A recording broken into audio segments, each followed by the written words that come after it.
प्रतिबंधात्मक उपाय जे काही वाचायला मिळाले, तुमच्याकडून खरंच ऐकायचंय, पण जे काही इंग्रजी वर्तमानपत्रामध्ये इंटरनॅशनल मॅगझिन्स मध्ये जे काही वाचायला मिळाले, त्यात कोरोनाच्या काळामध्ये किंवा कोरोनानं ग्रसित बाधित रुग्णाला जी काळजी घ्यायची होती त्याच पद्धतीची काळजी किंवा ट्रीटमेंट या सुद्धा आजारामध्ये.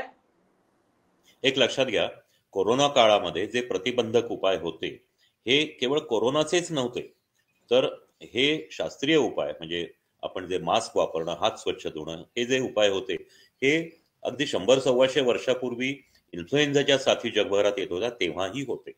त्याच्यामुळं हे श्वसन संस्थेच्या आजाराचे जे प्रतिबंधक उपाय आहेत ते याही आजारामध्ये HMPV मध्येही लागू पडतात किंवा आपल्याला करायला पाहिजे.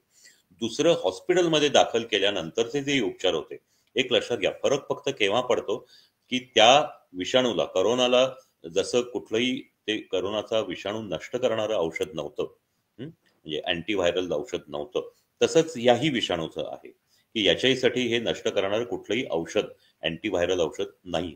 मग त्यामुळं ताप आला तर तापाचं औषध देणं, खोकला आला तर खोकल्याचं औषध देणं, ऑक्सिजन कमी पडला तर ऑक्सिजन देणं, दम लागला तर त्या पद्धतीची औषधं देणं, ह्याच गोष्टी कराव्या लागतात.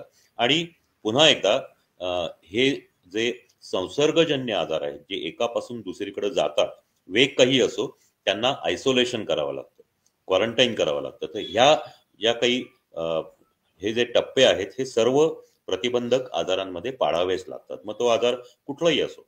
त्याप्रमाणे ह्याचेही हे प्रतिबंधक उपाय आणि उपचाराचे उपाय हे सारखेच असतील.